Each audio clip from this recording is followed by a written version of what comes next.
Bonjour à tous, mon nom est Michel, je suis journaliste de formation avec un intérêt pour le secteur des hautes technologies. Je m'intéresse tout particulièrement à l'impact positif de la technologie dans notre quotidien, tant dans notre environnement personnel que professionnel. Je suis ravie de vous accueillir pour cette toute première édition du Dell Technologies 2020 Live pour la France. Le mois dernier, Dell Technologies a annoncé un nombre significatif de lancements de nouveaux produits. Et au travers de cet événement, nous avons l'ambition de dresser un panorama de ces dernières nouveautés et surtout comment elles peuvent contribuer à la performance de votre organisation. Je vous propose de regarder ensemble ce que nous avons prévu pour votre journée et les différentes expériences qui vous attendent. À l'issue de notre plénière, rendez-vous pour les sessions solutions. Ces sessions techniques de 20 minutes vous permettront d'explorer différents thèmes d'actualité dans le détail. Vous pouvez assister au nombre de sessions que vous souhaitez, dans l'ordre que vous souhaitez, en participant à au moins 4 sessions, participez à notre tirage au sort et tentez de remporter un kit pour améliorer le confort de votre bureau à la maison. Dans cet espace, nous vous donnons l'opportunité d'explorer les dernières solutions que nous avons lancées dans un environnement virtuel totalement inédit à votre rythme. Si vous préférez, vous pourrez également suivre un tour guidé de notre expo 3D. Vous avez le choix de découvrir l'expo seul ou avec notre guide. À 11h30, vous pourrez poser vos questions en live vidéo à l'ensemble de nos experts sur la thématique de votre choix. Plus de 40 experts seront présents en ligne pour répondre aux questions que vous vous posez. Venez avec vos challenges et brainstormez avec nos experts Dell Technologies pour trouver la solution. Grâce aux Hands-on Labs, vous pouvez accéder directement à notre Demo Center en ligne Dell Technologies. Cette plateforme Dell Technologies vous donne accès à la demande à des labs virtuels, des labs de matériel, de software et des labos de production interactifs. Dans les labos, vous retrouverez les thématiques de stockage, serveurs, hyperconvergence et terminaux. Et là encore, vous êtes libre d'y accéder quand vous le souhaitez.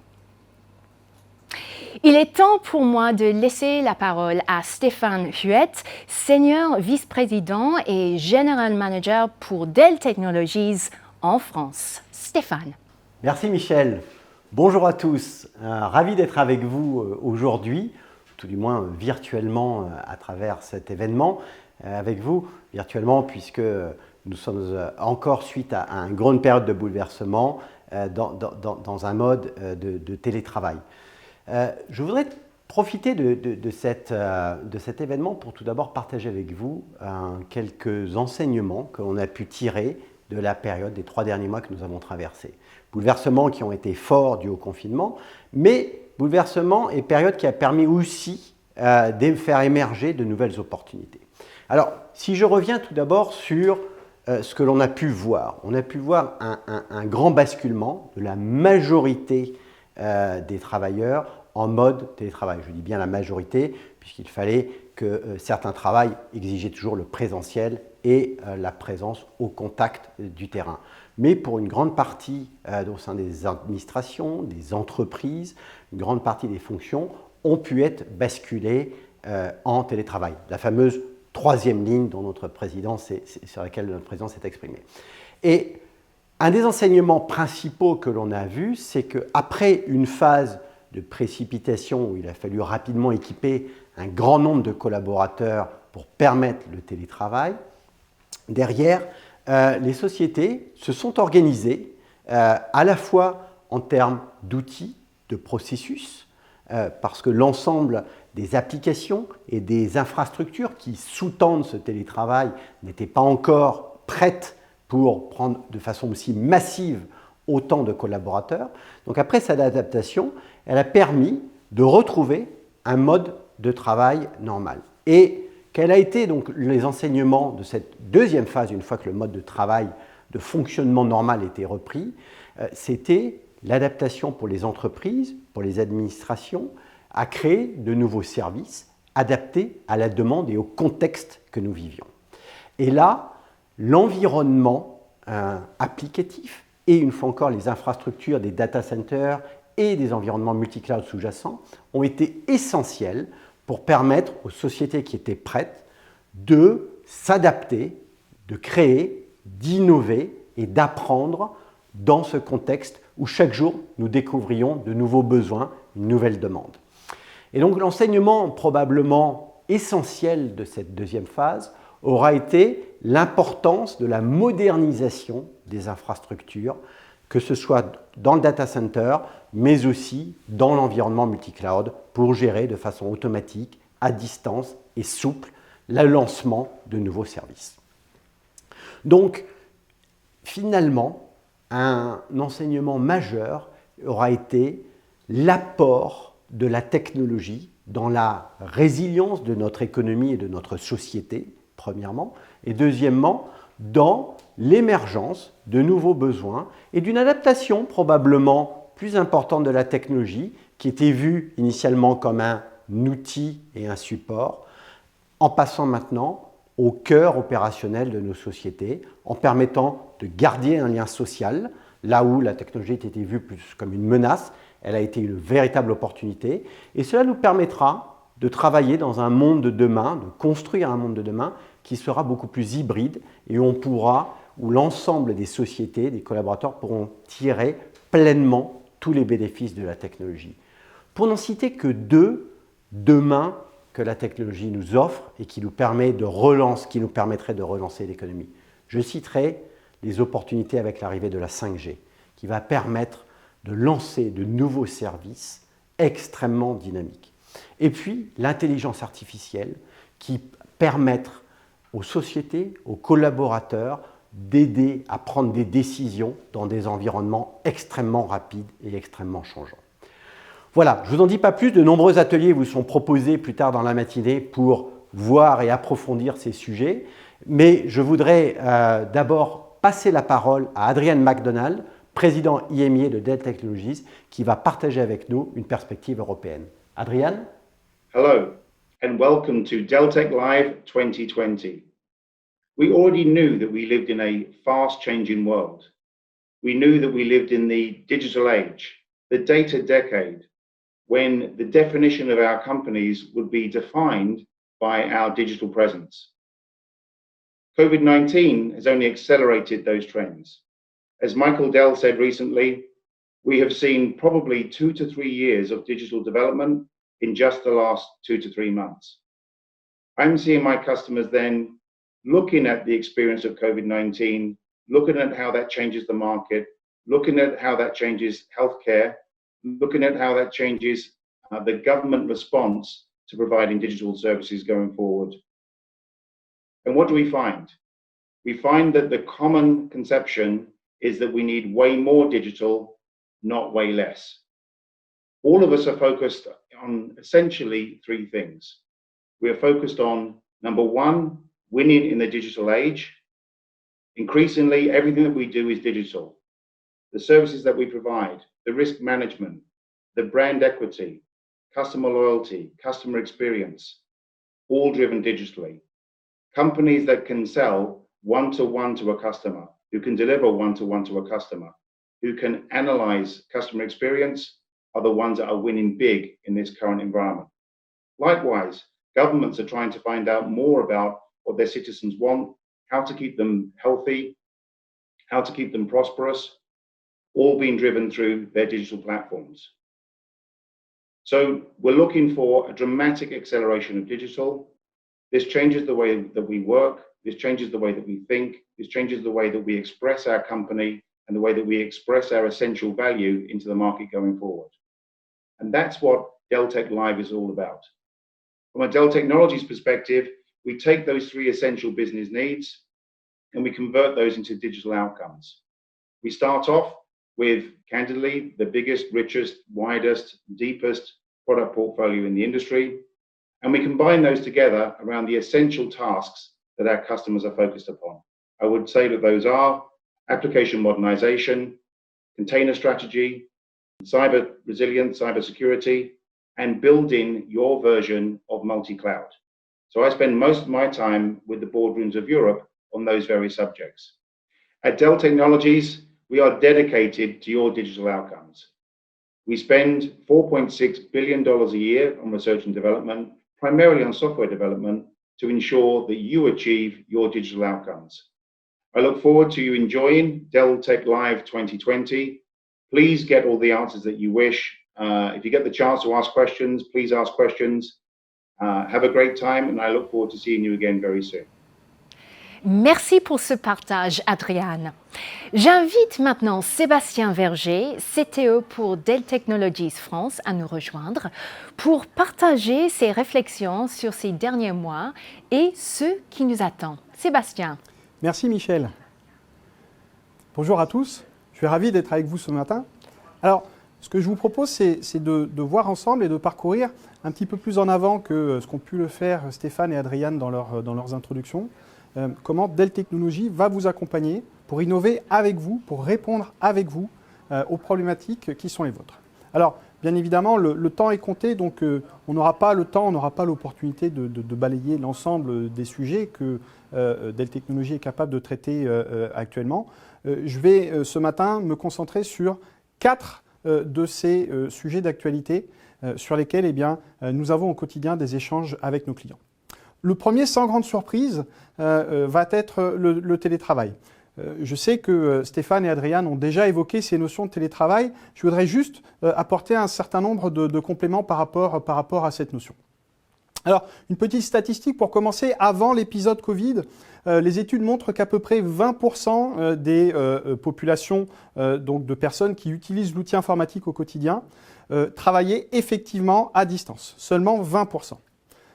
Alors vous le savez, chez Dell Technologies, ça fait de nombreuses années que pour nos propres usages, pour notre propre interne, on promeut l'utilisation et le passage en télétravail. On sait que les avantages sont multiples. Donc c'est à peu près, pour vous donner l'information, avant l'épisode Covid, c'était à peu près 65% de la population des collaborateurs de Dell Technologies qui avaient la possibilité donc de travailler à distance en mode télétravail. 65% de la population avait cette possibilité et en moyenne, on estime que c'était à peu près 30% à l'instant T, 30% donc des collaborateurs qui étaient effectivement connectés en télétravail et qui utilisaient cette capacité.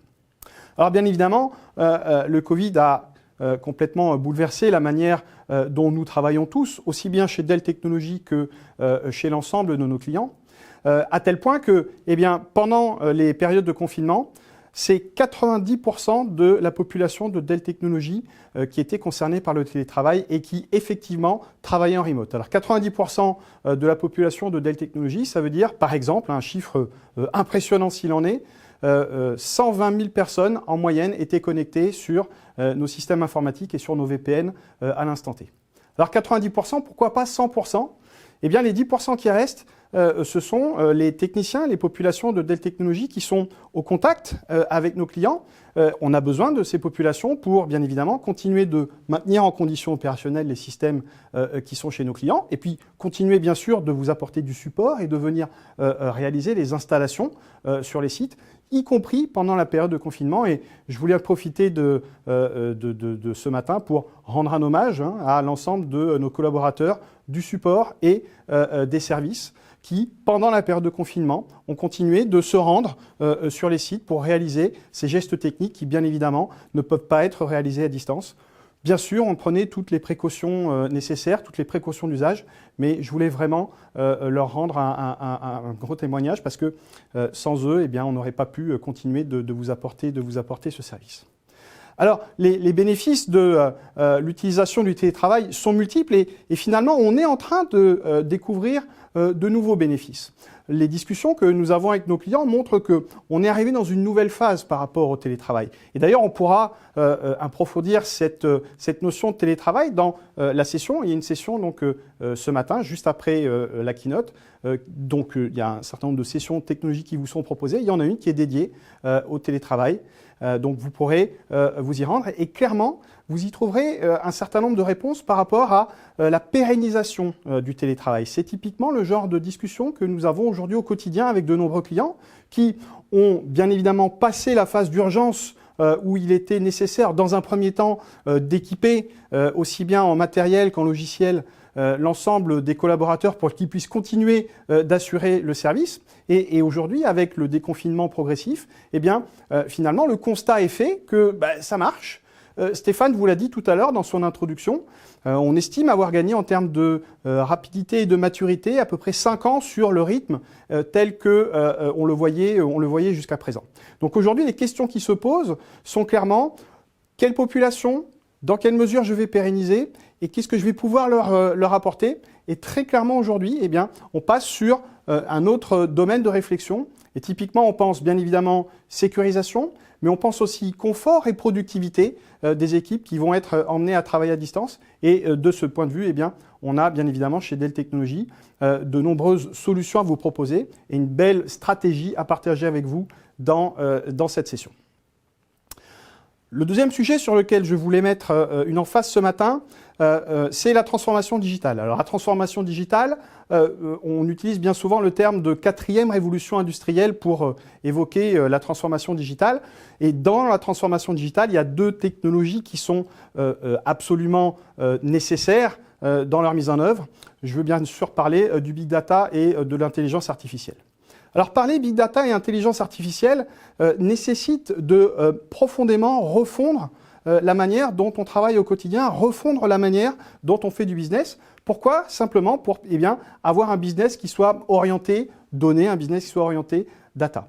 Alors, en quoi ça consiste ? Clairement, c'est prendre une problématique business, venir utiliser les données, c'est-à-dire transformer cette problématique business en une problématique data science, apporter à cette problématique data science une réponse data science qu'il va falloir bien sûr adapter derrière pour venir la rapporter au business. Donc on voit ici un travail collaboratif entre le business et toute la partie data science. On voit aussi un travail collaboratif entre les opérationnels, donc qui opèrent au quotidien l'ensemble des outils qui sont mis à disposition aussi bien des collaborateurs que des clients finaux. Et puis il va falloir mettre tout ça en relation avec les développeurs. C'est le fameux DevOps dont on entend beaucoup parler. Là encore, ce matin, une session dédiée à l'intelligence artificielle vous permettra de comprendre comment Dell Technologies peut vous accompagner dans votre réflexion et la mise en œuvre de ces technologies. Alors, il y a un parfait exemple qui nous touche tous et ce sera mon 3e focus ce matin, c'est le secteur de la santé. Le secteur de la santé, depuis de nombreuses années, s'est transformé et est un grand utilisateur de technologies big data et intelligence artificielle. On le sait dans le monde de la recherche, on le voit aussi dans le monde du génome, on le voit dans le traitement contre le cancer, on le voit sur la compatibilité des médicaments entre eux pour les prescriptions. Ce sont là quelques exemples. Bien évidemment, on imagine très facilement que ces technologies sont actuellement mises en œuvre pour apporter une réponse face au Covid, que ce soit une réponse de traitement à l'instant T ou que ce soit une réponse en termes de vaccin. On voit que les choses avancent. On a vu d'ailleurs, alors c'était pas pour le Covid, mais on a vu un premier médicament pensé et conçu par l'intelligence artificielle qui a été créé et qui est aujourd'hui en cours de test. Bien évidemment, on est loin de la commercialisation, mais ça apporte de nombreux espoirs puisque l'objectif, c'est soit d'avoir des choses qui vont traiter un très large spectre, soit vraiment d'avoir des réponses très ciblées par rapport à certaines problématiques. Et puis, je vais refaire le lien avec le monde du télétravail. Finalement, on a tous vécu cette période de confinement et dans cette période de confinement, l'un des très gros bénéficiaires dans le monde de la santé de ces technologies, ça a été la téléconsultation. Effectivement, on est nombreux, et j'en fais partie, à avoir, pour la première fois, pu bénéficier d'une téléconsultation avec nos différents médecins. Alors juste, je tenais à partager avec vous une statistique qu'on a pu voir dans la presse. L'un des grands gagnants de ces téléconsultations, c'est Doctolib. Vous le savez, hein, notre start-up française qui permet de prendre rendez-vous avec son médecin. Donc évidemment, il y a un grand nombre de médecins qui sont adhérents à Doctolib. Quand on regarde les statistiques, avant la période de confinement, donc au mois de février, c'était 2,5% des médecins adhérents à Doctolib pour leur prise de rendez-vous qui permettait la prise de rendez-vous en téléconsultation. Début avril, c'était 25%. Donc on voit une augmentation d'un facteur 10 en termes d'acceptation de téléconsultation. C'est absolument colossal en 2 mois. Hein. Donc Stéphane le disait, encore une fois, on a en quelques mois pris une accélération qu'on aurait normalement vue sur une période de 5 ans. Pour vous donner un chiffre, hein, début avril, c'était 850 000 téléconsultations qui avaient été réservées et effectuées au travers de Doctolib. Alors Doctolib, c'est pas l'intégralité bien sûr du périmètre des médecins en France, mais ça donne quand même une bonne idée de l'acceptation et de la transformation. Quatrième secteur sur lequel je veux porter un focus ce matin, c'est le secteur de l'éducation. Alors le secteur de l'éducation, j'ai l'habitude de le diviser en 3 grandes catégories. Il y a l'éducation scolaire, c'est-à-dire là où on va parler de nos enfants. Il y a les études supérieures et puis il y a la formation professionnelle telle qu'on la pratique au sein de toutes nos entreprises. Alors, premier domaine, l'éducation, le scolaire. On a vu une formidable réponse apportée par le corps enseignant pendant la période de confinement. Nombreux ont été les enseignants qui ont permis aux élèves de pouvoir continuer de suivre leurs cours. Il y a parfois eu une petite inertie le temps que des solutions se mettent en œuvre, mais ils étaient nombreux à permettre ceci à leurs élèves. Alors, bien évidemment, le ministère mettait à la disposition des enseignants un certain nombre d'outils. Dans un premier temps, en tout cas, ils n'étaient pas forcément scalable, donc on a vu un certain nombre d'enseignants aller chercher d'autres solutions ailleurs. Et là, si on fait le parallèle avec le monde de l'entreprise, on était vraiment sur apporter une réponse à l'instant T pour pouvoir continuer de travailler, en l'occurrence, pouvoir continuer d'enseigner. Donc on est vraiment sur la première phase, apporter une solution, permettre de garder le contact.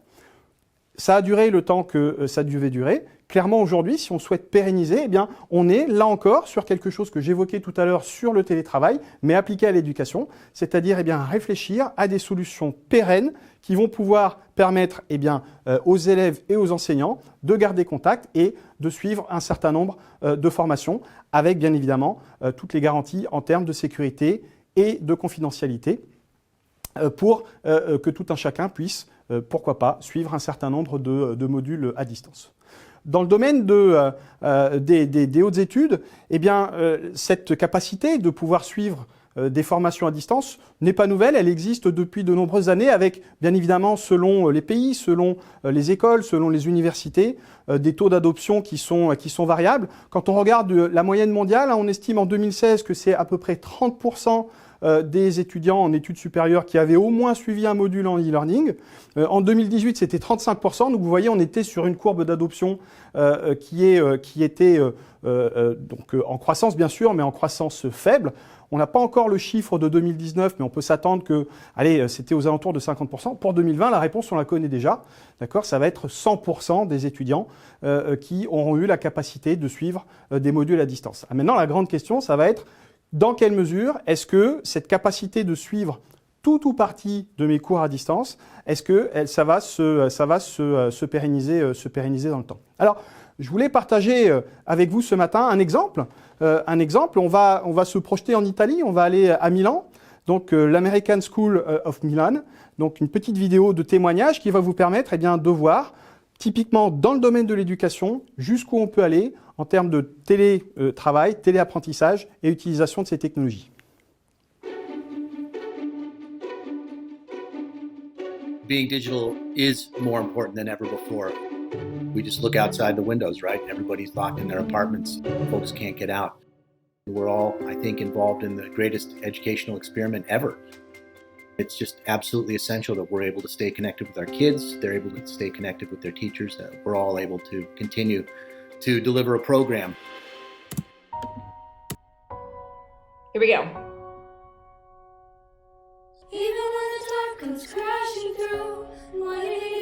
The idea of community is so important for a school. We have our students, our teachers, the administrative team, and the parents. Right now, we're actually using technology to keep the community together. Our mission at the American School of Milan is to provide a modern education that allows our international students to excel in the changing world of tomorrow. When we make decisions about using technology, we want to make sure we have the best technology in the hands of our teachers and students. Our teachers are using Dell Technology laptops with Intel processors. Knowing that they have such powerful machines means I can be confident that they can deliver on the education that we've promised. I think the technology that we have now has brought it to a whole new level where a teacher can connect with a whole class all at the same time and have that immediate feedback. I am going to share my screen with you. Can you tell me what you would do to change these measures? Before the lockdown here in Italy happened, admittedly, I didn't use a lot of technology in my choir classes. I had an old school mentality, and now the computer is where my life is, the computer is where my students' lives are, and the computer is where we make music now. Good. I will never be able to go back to teaching the way I did before. Technology is helping with like a lot, because with technology we interact with our classmates, but most of all with our teachers. All of our classes, all of the projects we're doing is all on our computers. It's obvious now that our classrooms will never be the same, our schools will never be the same, and education will never be the same. We have to make sure our students are prepared for the changing world of tomorrow.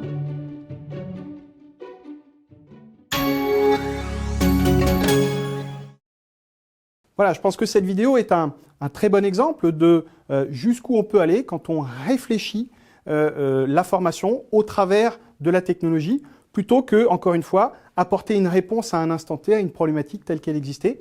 Encore une fois, si on fait le parallèle avec le télétravail tel qu'on l'a fait, on voit bien là la différence entre une réponse à l'instant T et quelque chose qui a été pensé, conçu pour la formation. Je vous le disais tout à l'heure, la troisième catégorie en termes de formation, c'est la formation professionnelle, celle qu'on pratique en entreprise. Alors, encore une fois, je vais vous parler et je vais témoigner de ce que l'on a pu vivre chez Dell Technologies. Nos équipes qui sont au contact direct avec nos clients eh bien, suivent des formations tout au long de l'année, avec un nombre de modules extrêmement important. J'ai la chance de porter pour la France une partie de la responsabilité de ces formations. Et donc, on a dû, nous aussi, côté formation, eh bien, adapter et notre pédagogie et l'ensemble des modules de formation pour qu'ils soient délivrés à distance. C'est pas simplement, encore une fois, prendre quelque chose que je délivrerai en présentiel, me mettre sur un outil de téléconférence et puis réaliser la même prestation, si je peux m'exprimer ainsi. Donc clairement, il y a une vraie adaptation pour pouvoir utiliser l'ensemble de ce que ces outils permettent aujourd'hui en termes d'interaction, qui sont nécessaires ne serait-ce que pour pouvoir garder l'attention des différentes personnes qui sont en train de suivre cette formation. Et puis qui dit formation à un moment donné dit validation des acquis. Valider les acquis, ça veut dire examen. Alors on le voit, valider les acquis au travers des examens, nécessite aujourd'hui, c'est possible de faire ça à distance. Là encore, on voit une grande variété de maturité dans l'utilisation de ces outils. Certaines grandes écoles et certaines universités sont à la pointe de l'utilisation de ces outils, en France comme à l'étranger. Et aujourd'hui, les outils sont nombreux sur le marché permettant de faire ça. Donc on voit là encore des niveaux de maturité différents, des niveaux de formation par rapport au niveau à l'utilisation de ces outils, des niveaux d'acceptation de la part de ces outils et par le corps enseignant et par les étudiants. Et on voit fleurir, et la presse est pleine en ce moment d'exemples, puisqu'on est censé être en période d'examen, on est plein d'exemples, soit d'universités ou de grandes écoles où cette pratique existe depuis de nombreuses années avec des choses qui ont été adoptées et validées par tout le monde. D'autres cas de figure où on utilise ces technologies et ces logiciels permettant de le faire dans l'urgence et où finalement ça se passe très bien. Et puis d'autres cas de figure où on voit des levées de boucliers, soit de la part du corps enseignant, soit de la part des élèves. Encore une fois, c'est quelque chose qui doit être pensé, conçu. Alors on répond à une urgence, mais là encore, on est capable de vous accompagner au quotidien sur l'évaluation, l'utilisation et l'optimisation de ces outils pour l'éducation. Voilà clairement ce que je voulais partager ce matin avec vous. Donc 4 exemples sur la manière dont Dell Technologies peut vous aider à construire votre futur. Bien évidemment, de multiples autres sujets sont disponibles. Et là encore, je vous invite à suivre les sessions qui auront lieu juste après cette keynote. Merci à vous. Merci Sébastien et Stéphane. Et maintenant, place à l'expérience. Une plateforme où vous pouvez assister à des sessions technologiques de haut niveau, explorer notre exposition 3D, prendre part à nos hands-on labs et plus encore. Nous remercions nos 2 sponsors, Microsoft et Intel, et pour leur engagement. Nous vous attendons en session. Les premières démarrent maintenant. Merci.